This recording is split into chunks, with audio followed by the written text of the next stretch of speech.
পবিত্র তো কোরআনে একবার নয় দুইবার নয় ৮২ বার নামাজের কথা বলেছেন। তোমরা নামাজ কায়েম করো, নামাজ কায়েম করো। আর আমরা তো সবাই কোরআন মানি, কিন্তু ৫ ওয়াক্ত নামাজ পড়ি না। যদি ৫ ওয়াক্ত নামাজ এত প্রয়োজন না হইতো, তাহলে কোরআনে এতবার বলতো না। চলুন সবাই ৫ ওয়াক্ত নামাজ পড়ি, আর অন্যকে নামাজ পড়ার সুযোগ করে দিই। আর আপনার একটা ক্লিকে ভিডিওটা শেয়ার করে দিই।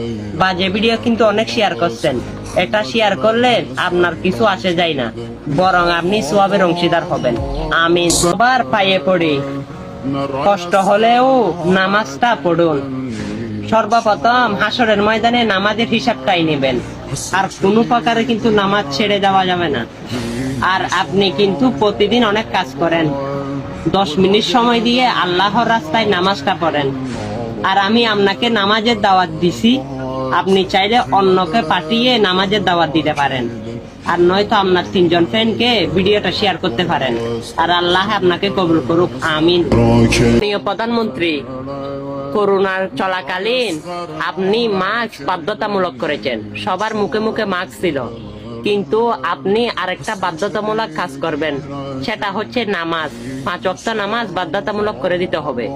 আর সেটা হচ্ছে আমাদের মুসলমানদের দাবি, আর মুসলমানদের জান্নাতে যাওয়ার উপায়। আর আমার পক্ষে যারা আছেন তারা ভিডিওটা অবশ্যই শেয়ার করবেন, কারণ সব মানুষ যেন নামাজ আদায় করতে পারে, আপনার আমলনামায় সওয়াব যাইতে পারে, আমিন। একটা কথা বলবো, আসলে আপনারা শুনবেন না মনে হয়। আচ্ছা বলে দিই, লা ইলাহা ইল্লাল্লাহু মুহাম্মাদুর রাসূলুল্লাহ সাল্লাল্লাহু আলাইহি ওয়াসাল্লাম। হ্যাঁ, আমি আপনাকে কালেমার দাওয়াত দিলাম, যেটা তো আপনার জান্নাতের সঙ্গে হবে, কবরের সঙ্গে হবে, আর হাসরের ময়দানের সঙ্গে হবে। চলুন কালেমাটা আমি আপনাকে দিলাম, একটু কষ্ট হলেও আপনি কালেমাটা মানুষের কাছে শেয়ার করে দিন। প্রতিদিন অনেক বাজে ভিডিও শেয়ার করেছেন, আর একটিও এটা শেয়ার করে নেকি কামাই করুন, আমিন। টিকটকের মধ্যে সবাই কালো তো ভাই, কালো তো বোনের প্রেমে পড়তেছে। চলুন সবাই কালেমার প্রেমে পড়ে যান, লা ইলাহা ইল্লাল্লাহু মুহাম্মাদুর রাসূলুল্লাহ সাল্লাল্লাহু আলাইহি ওয়াসাল্লাম। হ্যাঁ, আমি আপনাকে কালেমার দাওয়াত দিলাম, আর এটা মানুষকে পাঠাতে ভুলবেন না, কারণ এটা সম্পর্কে আপনি হয়তো জানেন না, আমিন।